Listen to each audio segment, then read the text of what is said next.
Entre, sente-se e fique à vontade. Esse é o nosso Sala Antagonista. No episódio desta semana, eu converso com Rodolfo Reis, da WeClever, que é uma empresa de inteligência artificial conversacional. Se você ainda não falou com uma das inteligências artificiais da WeClever, se prepara, porque em breve você estará conversando com elas. Beleza? Não perca, é nessa segunda-feira no Sala Antagonista. No começo você se preocupa muito na solução.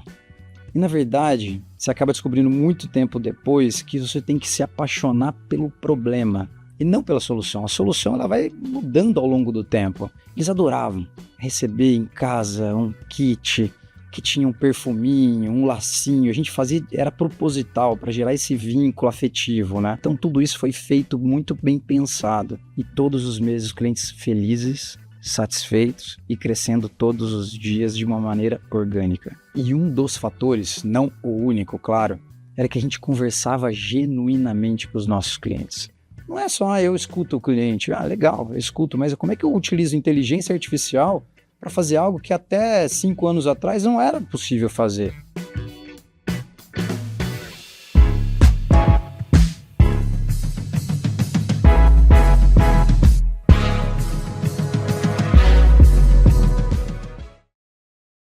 Uma empresa que desenvolve robôs para conversas mais humanizadas e inteligentes e para ajudar na taxa de conversão de vendas dos clientes, além de promover insights valiosos aí para as empresas contratantes. O meu entrevistado deste episódio do Sala Antagonista é Rodolfo Reis, que está à frente da WeClever, essa empresa de chatbots que já impactou aí mais ou menos umas 4 milhões de pessoas e já reverteu cerca de 500 milhões de reais em desistências de compras. Ficou curioso? Olha só, então, entre, sente-se, fique à vontade. Esse é o nosso Sala Antagonista.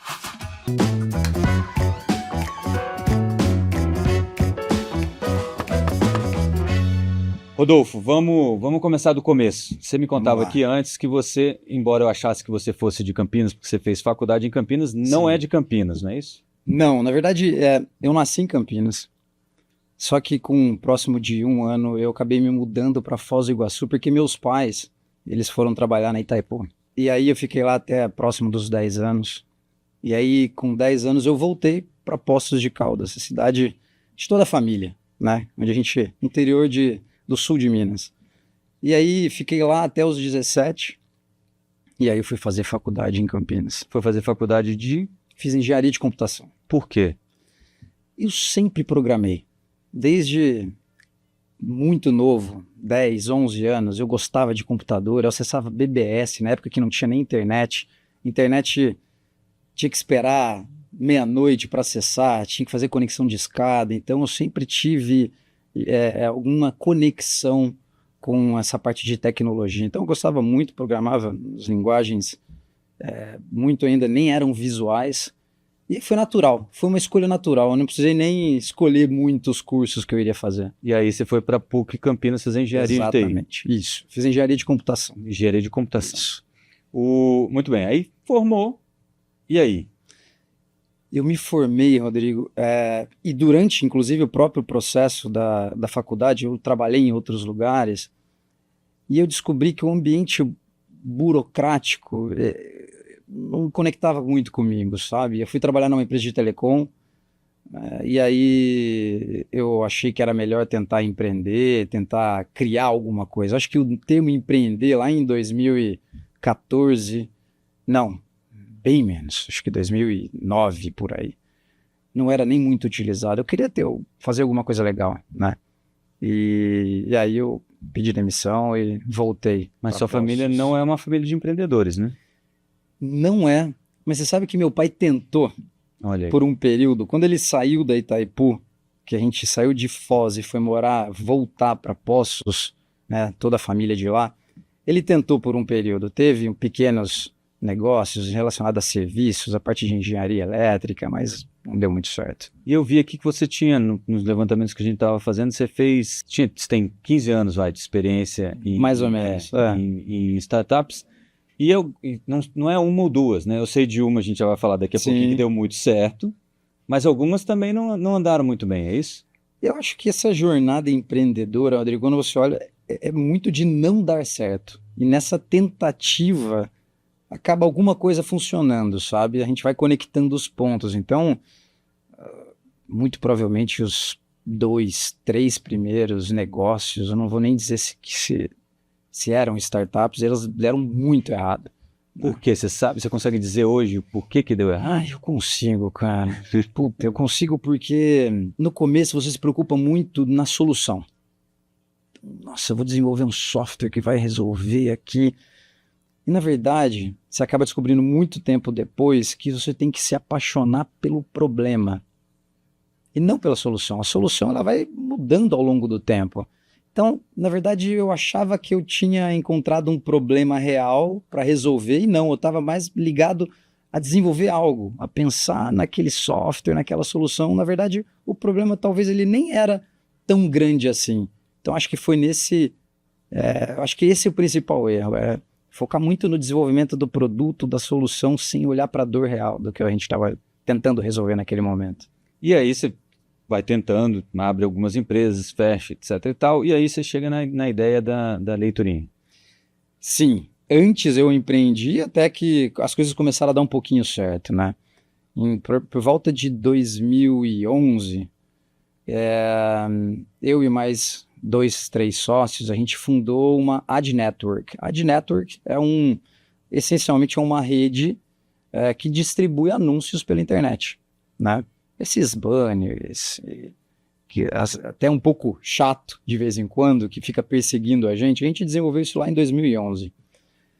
Com um relativo sucesso, a gente chegou a ter 15, 20 mil blogs e sites, que eram os nossos parceiros. Bom, o que acontece é que eu vinha, a empresa era aqui em São Paulo, eu vinha e voltava toda semana. E nessas indas e vindas, eu gostava muito de levar alguma coisa para minha filha, que nasceu em 2011 e estava ali naquele começo, e eu gostava de ler para ela. Então eu comprava livros e levava. No interior, não tinha tantas livrarias. E esse hábito, Rodrigo, foi quando eu identifiquei com um amigo de MBA, falei, cara, isso aqui é um hobby legal, que dá pra gente olhar para um negócio. Então ele nasceu literalmente como um hobby.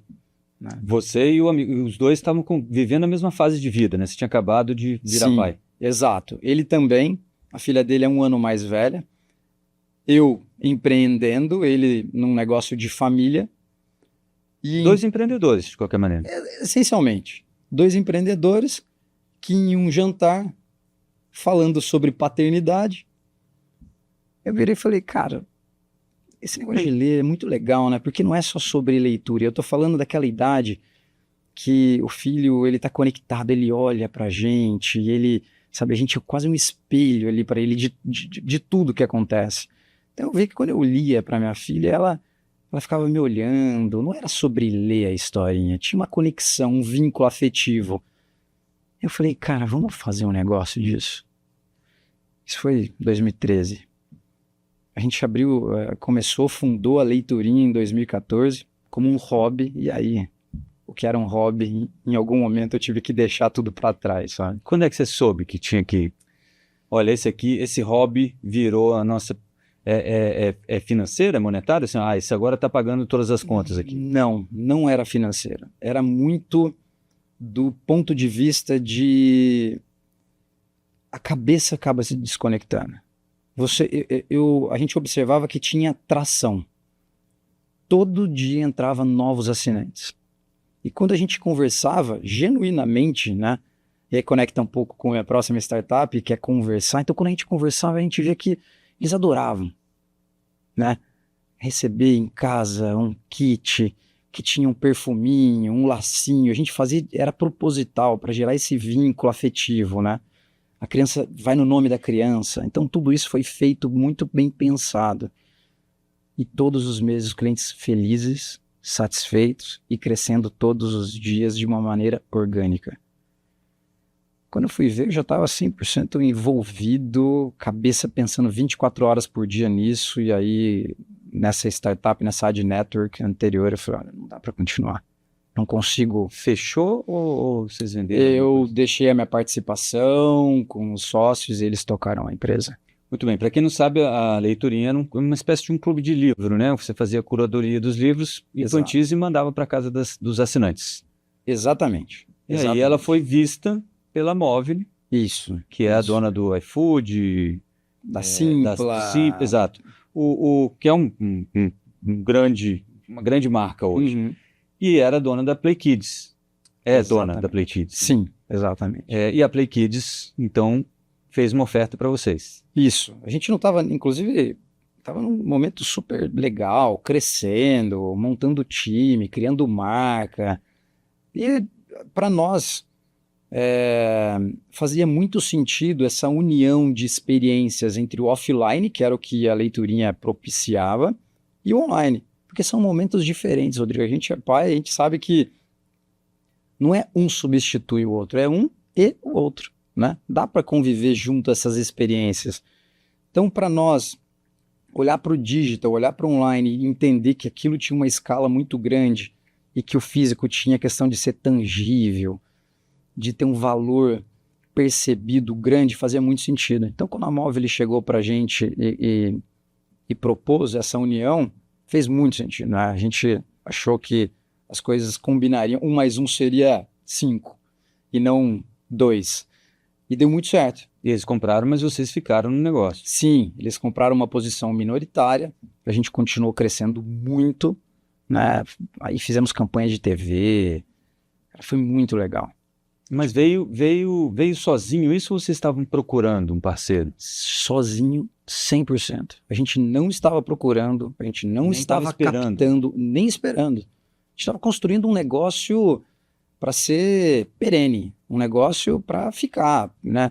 Eu costumava dizer que acho que a missão seria cumprida quando eu encontrasse algum jovem, depois fala, puxa, eu gostei, aprendi a ler por causa da Leiturinha.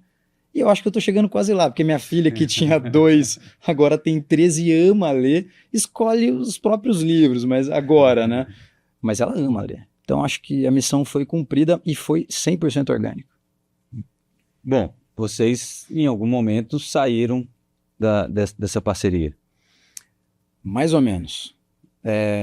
Bom, de uma maneira muito rápida, a gente continuou crescendo muito.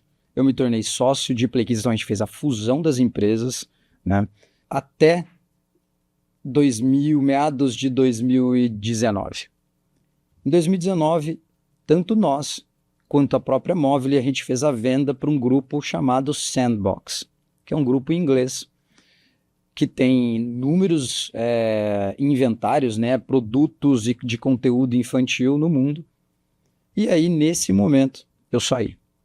O Guilherme, meu sócio, ele continua, ele é o CEO da empresa, e eu saí. Você saiu por quê? Eu sou obrigado a perguntar. Porque eu acho que eu contribuí até aquele momento. Então, você sabe que o empreendedor, e demora para a gente se conhecer, ele é útil, não sei se essa é a palavra correta, mas ele tem uma função em cada estágio. Então, existem empreendedores que são muito bons naquele momento de growth, de ganhar escala rápido, de criar cultura, de estar próximo. Depois disso, quando vira uma empresa muito grande, eventualmente esses empreendedores eles não conseguem tracionar o máximo que a empresa precisava. E eu acho que era um pouco disso que aconteceu, sabe? Precisava de uma pessoa com um perfil um pouco mais executivo para o cargo que eu exercia, que era mais de CMO, a parte de aquisição e retenção de clientes. Então, a gente decidiu em comum acordo todos que era melhor para a empresa, para a Leiturinha, que eu falasse, eu cumpri a minha missão. Eu consegui entregar e fazer ela não existir nada e criar uma marca que tem uma percepção dentro do público que a gente atinge muito forte.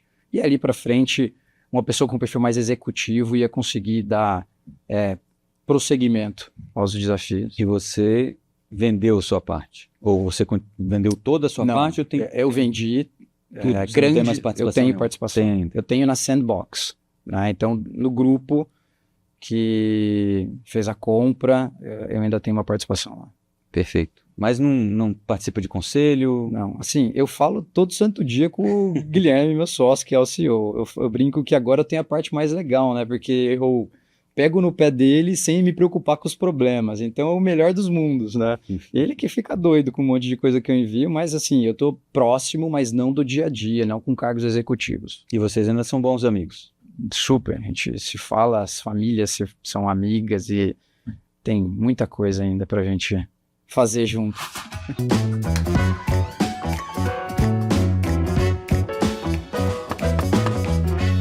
Você saiu, então você deixou a Play Kids e é mais ou menos, logo em seguida você cria a 3 meses Weclever. depois. 3 meses. Já 3 era uma meses. ideia ou não? Foi essas 2 semanas pós saída que você pensou, cara, podia fazer um negócio diferente. Não era uma ideia, mas de onde que surgiu?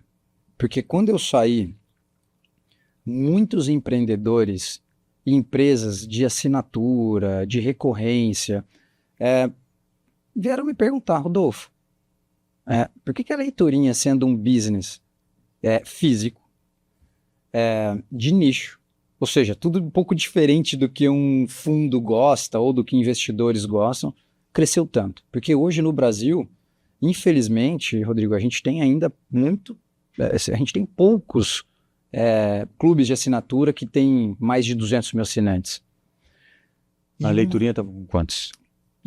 Próximo de 200 mil assinantes. E um dos fatores, não o único, claro, era que a gente conversava genuinamente com os nossos clientes. Em todos os aspectos, para entender a opinião deles sobre o produto. Quando ele entrava em contato com a gente, quando a gente falava... É uma conexão muito forte que hoje que a leiturinha tem com os assinantes. E esse negócio falava, essa conversa. Então todo mundo vinha falar comigo, cara, você conversa com o teu cliente, mas não é só trocar e-mail.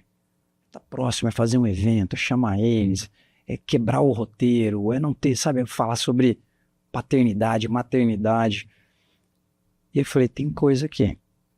Será que se eu utilizar conversas para ajudar outras empresas a criar essa conexão com os clientes vai fazer sentido, com os clientes deles? Na mesma hora eu falei, eu vou criar um negócio aqui. E aí... Nasceu a Weclever. 2 meses depois estava com o CNPJ da Weclever. Sim, mas aí, vamos lá. Quando você fala chatbot, né, que é o robô da conversa, digamos assim, né, na tradução mais ou menos aqui, conversas genuínas não é um negócio que você espera muito, né? Não. Você tem razão. Como é que resolve esse problema, né? Porque daí dá a ideia de, poxa, conversas legais, aí vocês começaram já direto com o robô ou não? Não.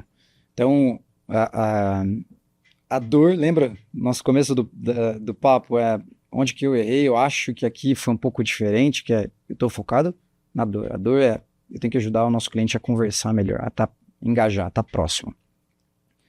Como é que era possível fazer isso em 2020? Que parece uma eternidade, foi logo ali, né? Mas a pandemia tirou um pouco desse... Pessoas, conversando com pessoas. Telemarketing. Essencialmente, né? Então, a gente criou um modelo diferente, uma roupagem diferente, porque quando você fala em telemarketing, tem muito a ver com hard sell, aquela venda, um script, um roteiro, e rápido, e tem que fechar, e aquela coisa que é, né, um ambiente de trabalho até um pouco discutível. Não era esse, mas para efeito de entendimento, sim. Então, a gente chegamos a ter mais de 1.000 consultores. E esses consultores conversavam com os clientes dos nossos clientes. Em que momento? Abandono de carrinho, clientes que têm uma base muito grande, mas precisa monetizar essa base. Então, por exemplo, o mercado financeiro, ele tem um produto de entrada, mas ele precisa fazer com que esse cliente contrate outros produtos. Onde tem relacionamento com o cliente, a Weclever conseguia ajudar. Então a gente nasceu com consultores, com essa rede de consultores, e a gente alocava de forma exclusiva nos nossos clientes, nas jornadas deles. Isso foi até 2022, porque aí veio a IA generativa, né? Ou GenAI, ou AGI, cada um chama de um jeito. Que é a inteligência artificial generativa. Exatamente. Isso não estava nos planos. eu sou engenheiro de computação, eu acompanho tecnologia, e aí eu venho acompanhando o trabalho da OpenAI há algum tempo, antes do GPT-3,5, que são modelos de linguagem, né? Os papers que eles lançavam, quando eles ainda nem eram, vamos dizer, públicos, né? Eles publicavam mais artigos, etc. E em 2022 a gente tomou a seguinte decisão: a empresa está crescendo muito, ela é 100% bootstrap, ou seja, ela é financiada pelos sócios, gera caixa. A gente vai seguir esse caminho de serviços, escalando pessoas, o que vai virar um negócio grande, uma complexidade que não é parte do meu dia a dia, porque eu sou uma pessoa de tecnologia. E a gente acha que estava no lugar certo, na hora certa. A gente foi um dos primeiros beta testers da OpenAI. Então eles viraram e falaram assim: Clever, utiliza aqui as nossas APIs, né? E a nossa hipótese foi: se eu conectar a IA, né, inteligência artificial, nessa última conexão com o cliente, falando com o cliente, e eu conseguir ter os mesmos indicadores que o consultor tinha, que essencialmente são 2, manter experiência. Para nós, experiência é fundamental. Por isso, quando você falou de chatbot, é uma palavra que, por definição, até o que ela é hoje, é questionável, né? A experiência, ela não é agradável. E taxa de conversão. O que é taxa de conversão? Eu começo a conversar com você e eu te levo para onde eu quero. Eu tenho um objetivo, eu quero te levar para aquilo. Então a gente fez um teste e a gente conseguiu números tão bons quanto. Quando a gente conseguiu isso, a gente pivotou o business. O que é a experiência? Experiência é, por exemplo, eu conversar com você e no final, seja com um consultor ou seja com uma IA, uma inteligência artificial, eu virar e falar assim: Rodrigo, o que você achou dessa nossa conversa? Dá uma nota de 0 a 10. E você dá uma nota 8.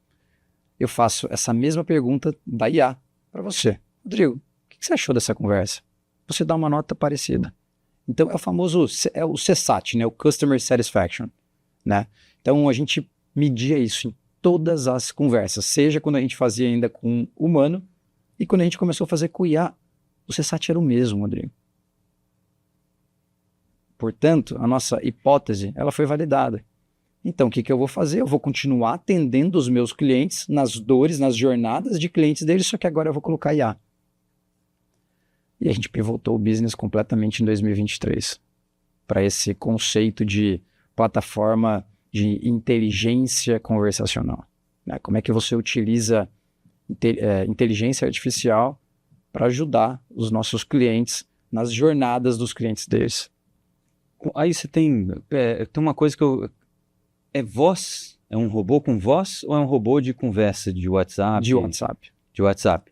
E ele se passa por um humano ou ele finge ser um humano ou não? É aquela coisa do teste de Turing, né? Sim, teste de Turing.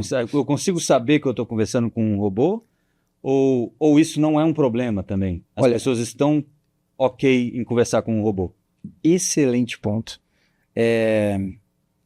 Ainda não existe uma legislação, vamos partir para um outro lado, que é: eu sou obrigado a dizer ou não sou obrigado? Ainda não existe uma legislação clara falando assim: olha, toda vez que você utilizar uma IA, você precisa, isso está sendo discutido inclusive, você precisa avisar que é uma IA. Então isso ainda não está tão claro assim. Então existem vários casos. Tem empresas, nossos clientes, que eles querem avisar logo de início de conversa e algumas não. E aí tem casos curiosíssimos, assim, da pessoa continuar conversando. Aí a conversa está tão legal que teve um caso que chamou: vamos jantar, me fala. Aí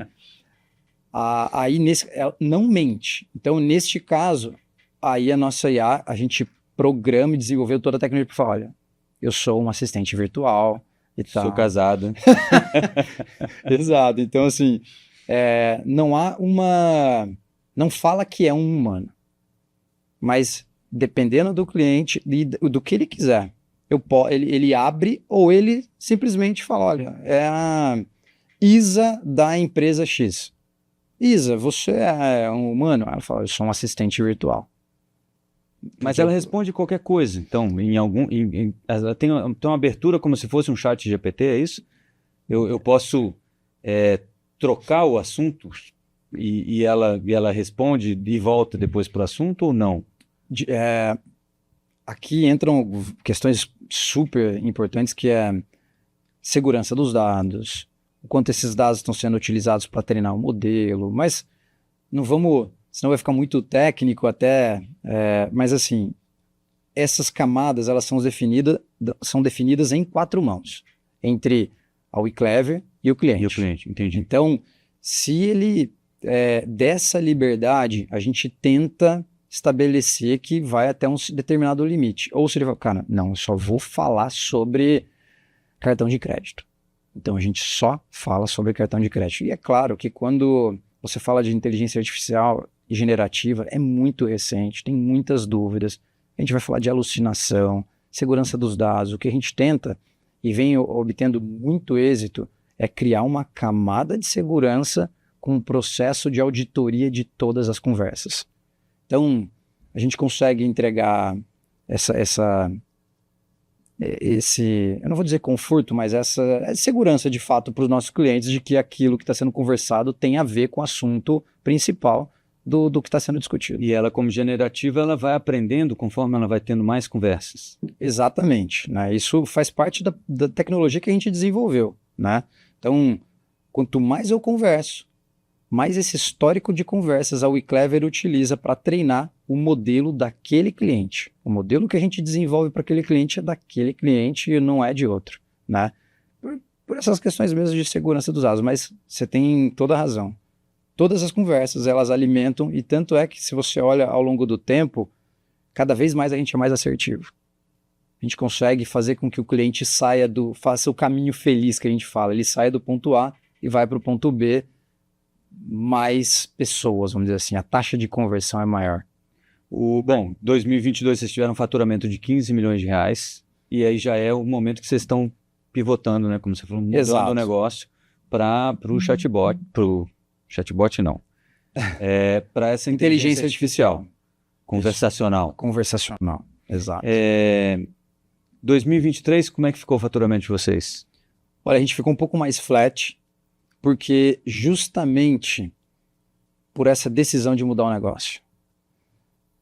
Não é fácil, é que colocando chapéu de novo de empreendedor, né, e não de executivo de WeClever, você tomar alguns tipos de decisões e pivotar qualquer negócio, ele é sempre muito difícil, porque você tem que abrir mão de algumas coisas.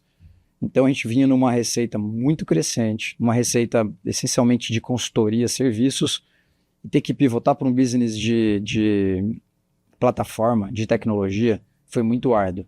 Então, nós decidimos ir mudar completamente. Então, a gente fechou o ano em 18 milhões.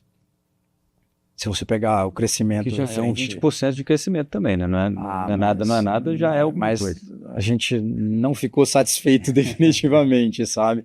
Mas, de novo, a gente faz planejamento estratégico todos os anos e foi uma decisão tomada no começo de 2023. A gente, muito provavelmente, quando a gente setou ele lá em 2023, a gente, de fato, colheu no final do ano, que a gente vai ficar flat, porque eu vou abrir mão dessa receita, eu não vou mais trazer esse tipo de cliente, esse tipo de serviço, em detrimento de construir uma plataforma, de dar escala naquele futuro que a gente acredita, né? Bom, vocês tinham vários atendentes, né? Vários consultores, como você chamou eles. Essas pessoas não estão mais com vocês? O que foi feito disso? Foi tudo substituído por um robô de inteligência artificial ou não? Como é que funciona? Não tudo.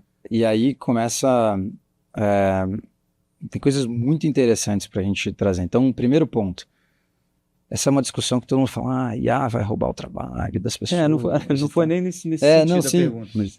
É uma discussão, né? E é super relevante. E a gente não sabe o que vai acontecer. A gente sabe quando a gente olha para o passado e vê exemplos muito parecidos. Então, o que aconteceu?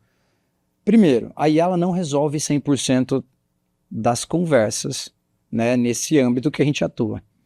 Então, mais ou menos de 5% a 20%, a nossa tecnologia, a nossa plataforma identifica que aquela conversa está em loop. 5% a 20% das conversas? Das conversas. Elas ficam em loop. Por algum motivo. Lembra, experiência para nós é fundamental. Eu não quero te deixar em loop. Porque se eu te deixar em loop, ou se eu não estiver avançando esse caminho feliz, você vai ficar insatisfeito, a sua experiência vai ser ruim. Em loop, o que você está dizendo fica conversas, parado no mesmo lugar, né? Fica, Vai e você volta fala sempre alguma no mesmo lugar. coisa e aí exato, não do ponto de vista de erro sistêmico, mas assim, a conversa não está fluindo. Você pergunta, a IA responde, aí você pergunta de um outro jeito e essa conversa não foi. A gente consegue identificar isso e faz o transbordo para uma pessoa. Porque eu preciso resolver a sua dor.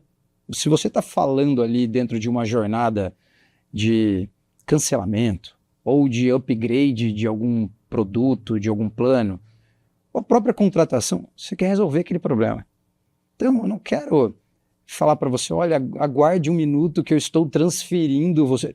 Isso quebra a experiência, você vai se frustrar. Então, o que a gente faz é transferir automaticamente sem nem você perceber. Então, por isso que conecta com aquilo que eu te falei. Não importa muito, Rodrigo, com quem você está falando no final das contas. Importa que você quer ser muito bem atendido, você quer que alguém te acolha e você quer resolver esse teu problema. Então, a conversa que começou com uma IA, às vezes ela terminou numa pessoa e você nem percebeu. Então, isso acontece. Então, respondendo, essas pessoas, elas foram alocadas em diferentes áreas. Uma eu continuo tendo atendimento com transbordo. É um atendimento diferente, que a minha IA não conseguiu reportar. Onde que estão as outras pessoas? Fazendo auditoria. Então a gente conseguiu alocar, fazendo auditoria, treinando a nossa IA. Então se você pegar um universo de 1000 consultores ali, eu tenho parte deles ainda atendendo esse transbordo, parte treinando a IA, porque ela vive nesse ciclo de treinamento, e parte em auditoria. A auditoria é exatamente o que é rever as conversas para ver onde para dar um poderia ter ido score. melhor. Isso, para dar um score, para apontar algum tipo de melhoria, porque isso, quando eu aponto, eu volto para o time de engenharia que vai melhorar esse caminho, de novo, esse caminho feliz para tentar endereçar alguma dúvida que eventualmente a gente não tinha mapeado. Caramba, o Rodrigo acabou de falar de um tema aqui que não estava mapeado. Então a gente precisa melhorar e treinar essa IA. Aí vai para a parte do treinamento. Exatamente. Como é, o que é mais difícil? Porque assim, vocês ficaram com o mesmo número de pessoas, que eu imagino que vocês tenham contratado também muita gente agora para desenvolvimento engenheiros de tecnologia mesmo. Exato. Né? Vocês têm o mesmo número de colaboradores hoje? É menos custoso essa parte de pessoal e mais custoso a parte de banco de dados, servidores? Muito. O problema só transferiu, só mudou de lugar. Hoje a gente tem um time de engenheiro, de cientistas de dados, né, de programadores, porque a gente precisa continuar desenvolvendo tecnologia, plataforma, produto. Então, a quantidade de pessoas meio que se manteve. O que a gente fez foi realocar, trazer perfis diferentes. Então, hoje, se antes era, nossa, eu tenho muita gente, eu preciso saber da escala, ou isso, aquilo. Hoje eu preciso saber se o banco de dados vai aguentar. Se a gente vai conseguir ter cientistas de dados que vão fazer análises, que vão entregar reportes mais assertivos para os nossos clientes. Então, o problema é o que mais tem em startup. O número de clientes que vocês têm ainda é o mesmo? Ficou o pessoal que estava com vocês antes ou mudou? Ficou. Não. O eClever, a gente atende clientes um pouco maiores, são empresas mais enterprise, onde geralmente a gente começa com uma jornada, com um problema. Exemplo, eu tenho muito cliente parando no cadastro do meu produto aqui, ou do meu sistema, na abertura de conta. A gente começa ali. E aí o resultado é muito positivo, porque a gente escala, diminui o custo dele, entrega experiência. Aí ele fala assim, o eClever, agora eu quero que você resolva o problema de churn, cliente saindo da base. Então a gente tem esse tipo de case também. O eClever, agora eu quero que você ajude a gente a fazer o cross-sell e upsell, né, que é fazer o cliente contratar produtos de tickets maiores, etc. Então esse é o tipo de... um cliente, às vezes, quase sempre tem mais 3, 4 projetos lá dentro. E assim, vocês têm isso e tem o tal do esquecer o produto no carrinho. Sim, esse é o mais trivial, que todo mundo lembra, assim. Exato, Né? porque esse tem valor, né? A gente estava com um número aqui de mais ou menos 500 milhões Sim, de reais de compras que poderiam ter sido, foram recuperadas. desistências, isso. Isso, exato. Como é que funciona isso? Porque o IA ele não provoca o cliente, provoca o consumidor. Eu digo assim, vamos lá, eu estou num aplicativo qualquer, Aham. estou comprando algo e por algum motivo eu parei, ou porque eu estou em dúvida, ou porque eu fui interrompido por alguma coisa. Não é, eu vou receber daqui a pouco no celular o IA falando comigo, e aí, esqueceu da compra do carrinho ou é exatamente isso? Depende do momento. Depende do teu perfil de navegação. Então, sim, a gente faz, essa é a jornada mais lembrada, mas depende. Depende de quanto tempo você está no site. Se aquela é a tua primeira visita ou não. Se você colocou o produto uma vez só no carrinho, ou se você já colocou mais vezes. Se você está navegando por várias páginas. Então tem um comportamento. E aí isso é parametrizado. Isso é parametrizado e isso, inclusive, eu utilizo em como eu converso com você. Hoje, com a IA generativa, literalmente, eu tenho conversas 1 a 1, 100% personalizado. O jeito que eu falo com o Rodrigo é completamente diferente do que o jeito que eu falo com o João, com o José, com a Maria, completamente diferente. Porque eu trago o seu histórico de conversas anteriores, seu histórico de compras. Então, esse padrão de comportamento que você demonstra no site vai fazer com que eu seja mais assertivo ou não. Em qual momento que eu vou te abordar. Se você entrou, primeira vez, colocou um produto no carrinho e saiu, em tese, isso é só um exemplo, se eu te abordar, vai ser pouco efetivo, vai ser invasivo, eu não vou conseguir grandes coisas, eu não vou gerar experiência, que é uma das coisas que é mantra para nós. Então, como que eu faço isso tudo? São inúmeras variáveis, mas de fato, hoje a gente tem cases incríveis de recuperação de quase 50% desses carrinhos abandonados com IA, conversando de maneira acolhedora, com experiência, humanizada. Então, é o tipo de case que a gente gosta bastante.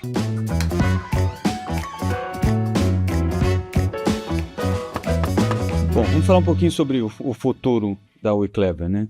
Bom, vocês estão hoje, né? Deram como é que se diz? Atingiram um nível de voo de cruzeiro depois dessa pivotada. Olha, agora estamos bem, nosso faturamento não caiu, que é um ótimo negócio nesse primeiro ano. Crescemos só 20%. Nem vou perguntar lá de bottom line, sobre lucro, não é isso. Mas quais são o que vocês estão pensando daqui para frente? Quais são os projetos, né? E existe alguma coisa de tecnologia nova que vocês já estão de olho? Não? Que você possa falar, é claro. Não, primeiro, a gente é muito pequena. O mercado é muito grande, Rodrigo. Tem muita coisa para ser desenvolvida. Tem, por exemplo, eu estou preso aqui na tua segunda parte da pergunta, que é o que está sendo desenvolvido, e aí a minha cabeça querendo já te contar isso, sabe? Mas antes, então eu acho que tem muito mercado. A gente é literalmente muito pequeno. Tem cases aqui no Brasil, fora do Brasil, benchmarks de empresas muito grandes, listadas em bolsa. Então tem que sonhar grande, né? Tem aquela máxima, né, de que sonhar grande e sonhar pequeno é o mesmo trabalho. Então a gente tem que sonhar grande, a gente construiu um case no passado que virou uma das marcas referências dentro do público que a gente atua. A gente acha que no mínimo dá para fazer igual ou muito melhor. Né? Como que a gente faz isso para um outro segmento, mas que no final do dia é sobre conversas? O que tem uma coisa legal disso tudo? A gente descobriu que uma conversa, e a gente está olhando cada vez mais para isso, ela tem muito mais valor do que o que tem por trás das conversas. E aí a inteligência artificial está vindo que nem uma luva. Quando eu converso com você, estamos aqui conversando. A nossa linguagem não é só essa linguagem verbal que está sendo dita. Tem a do corpo, do gesto, das expressões. E elas dizem muito mais, em certa medida, do que está sendo dito. Né? Por que não fazer o mesmo para conversas? Então você conversou por WhatsApp com uma marca. Aquela conversa, aquela meia dúzia de textos que foram trocados, o que existe por trás? Rodrigo estava ansioso? Consegue fazer essa leitura? Consegue fazer essa leitura. Pela escolha de palavra, tempo de resposta? Tudo isso. Escolha de palavra, padrões de palavras baseado no que outras pessoas estão fazendo e chegando até o final do que você está fazendo. Então começa a comparar o seu comportamento com o comportamento de outros consumidores que passaram pela mesma jornada. Então eu começo a avisar o meu cliente que, por exemplo, dado o tipo de conversa, quando ela tem determinado padrão, eu vou frustrar o cliente. Então eu consigo antecipar e fazer uma predição do tipo, cara, vamos mudar essa conversa. Ela está indo para um caminho que não vai ser o caminho feliz, vai ser o caminho triste. O Rodrigo vai ficar ansioso. O Rodrigo ele vai ficar com sentimento negativo no final. Então como que a gente antecipa isso para fazer... É como se fosse assim, eu tivesse alguma coisa me falando aqui em tempo real nessa conversa com você, falando, a conversa não está boa, muda. Ele fez uma careta, né? Ele fez uma careta. Imagina se eu tivesse aqui um ponto eletrônico, é quase um ponto eletrônico, falando assim, troca, fala diferente, você está perdendo a atenção dele, isso está muito chato. É um pouco disso que a gente está fazendo. Então a gente desviou, não é desviou, mas a gente tem um grande pilar que não é só construir as conversas, mas é olhar para os insights, para ajudar os nossos clientes a ter conversas mais assertivas, para melhorar o produto. É isso que eu ia perguntar. Isso ajuda no desenvolvimento até de produtos? Vocês já chegaram a falar, olha, você precisa de um produto para resolver isso aqui, ó.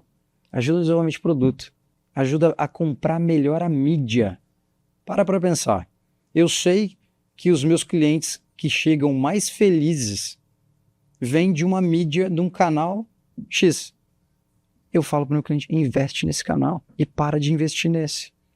Eu posso falar para ele, olha, você está comunicando sobre o produto da cor azul e o cliente ele quer o vermelho. Só um exemplo, né? Isso serve para qualquer coisa. Ou o cliente não está entendendo o que você está comunicando. Comunica diferente. E isso gera um ciclo que se retroalimenta, um ciclo virtuoso, onde eu pego essa conversa e isso que a gente fala é escutar e entender o que existe por trás das conversas. Não é só, eu escuto o cliente, legal, eu escuto, mas como é que eu utilizo inteligência artificial para fazer algo que até 5 anos atrás não era possível fazer? Ou era possível, mas era muito caro, era difícil de ser acessível, porque você precisava de um volume de dados muito grandes.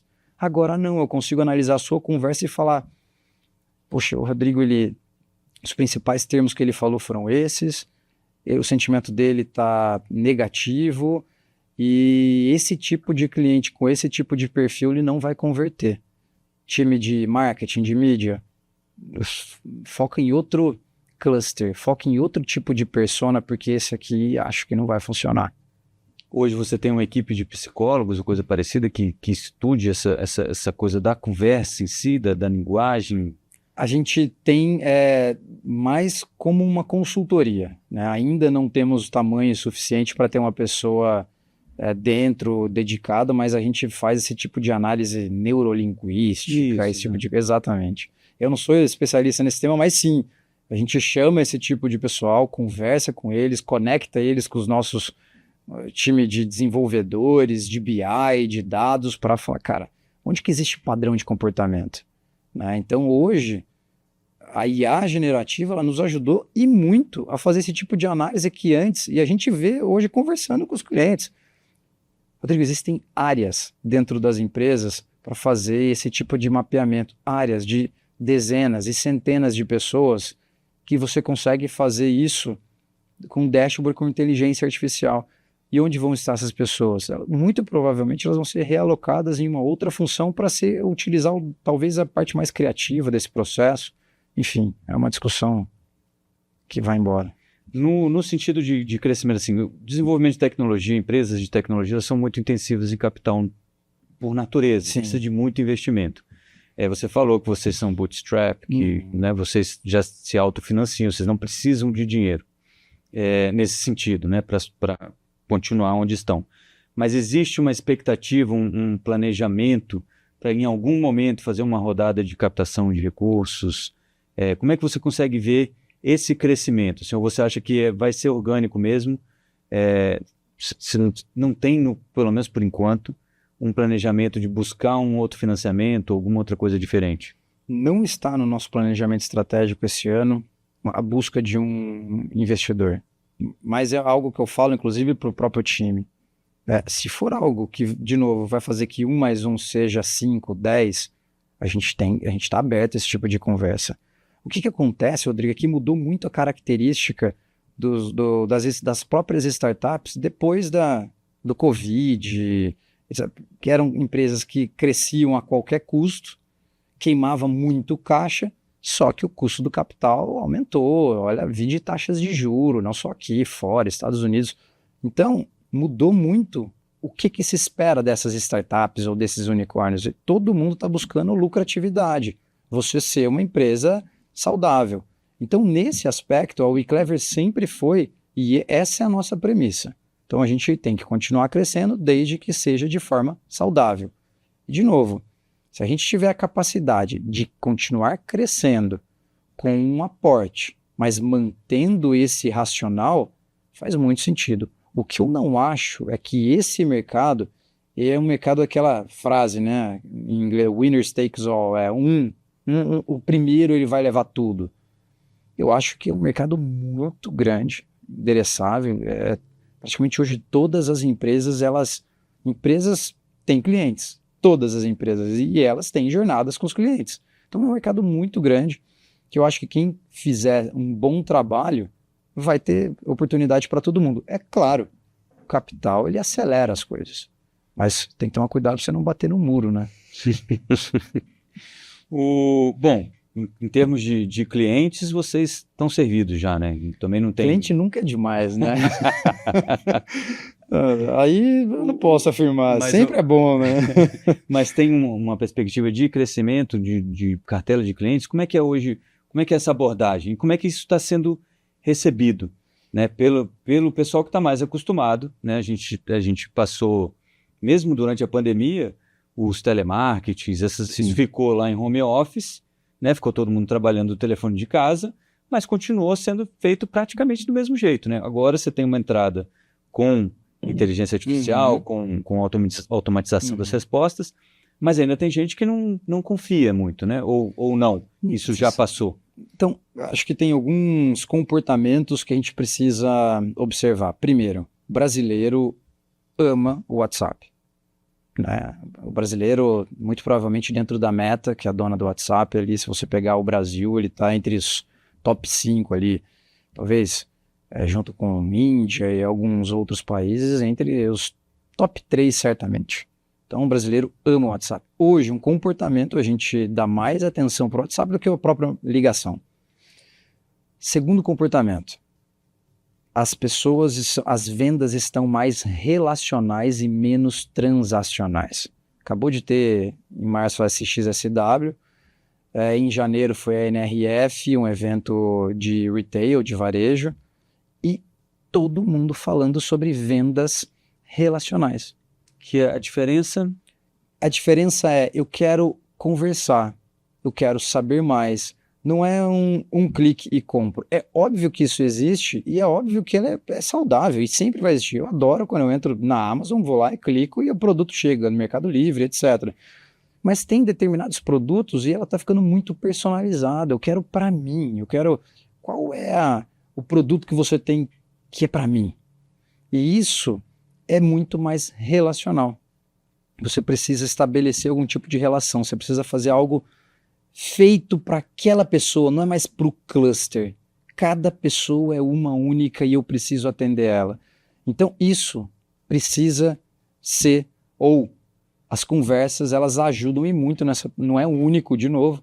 Então as marcas, as empresas, elas estão indo cada vez mais para o WhatsApp, porque ali é um ambiente que elas conseguem, não é o único, mas elas conseguem atingir esse tipo de público. Portanto, a gente tem belos ingredientes para o futuro.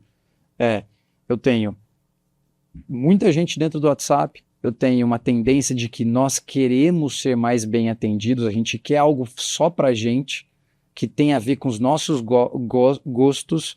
Então, isso abre uma oportunidade muito grande para a gente. Uma última pergunta, só para a gente finalizar aqui. Vocês vislumbram esse trabalho com voz artificial? Uma inteligência artificial que fale? Vocês já têm? A gente está testando isso já de uma maneira muito... Ali tem que tomar um cuidado, justamente por causa das questões de deepfake. É uma zona meio cinzenta, mas o que hoje a gente já faz? O cliente manda áudio, e eu respondo por mensagem. O que antes não era possível. O cara mandava um áudio, não tinha como interpretar aquilo. Hoje o cliente ele manda um áudio, eu transcrevo, interpreto aquilo que ele está falando e respondo por mensagem. O que hoje já é possível pela tecnologia, pela IA generativa, é você responder por áudio, né? É algo que, muito provavelmente, no futuro próximo, quem sabe, a gente vai ver o CEO das empresas respondendo com a voz dele os clientes. Não sei.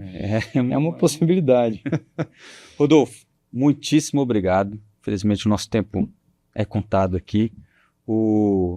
Se tiver mais alguma coisa que você queira acrescentar... Eu agradeço, obrigado pelo convite e foi uma honra participar aqui. Quando precisar, conta comigo. Ótimo. Tá aí.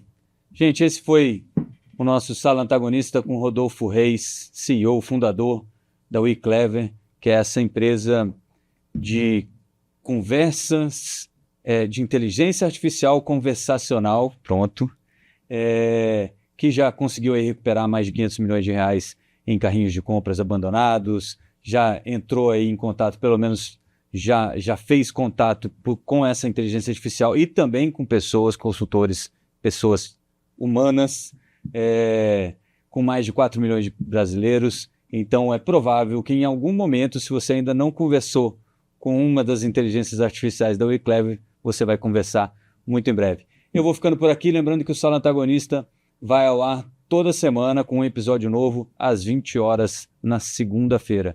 Beleza? Eu encontro vocês na semana que vem. Até lá e a gente se vê.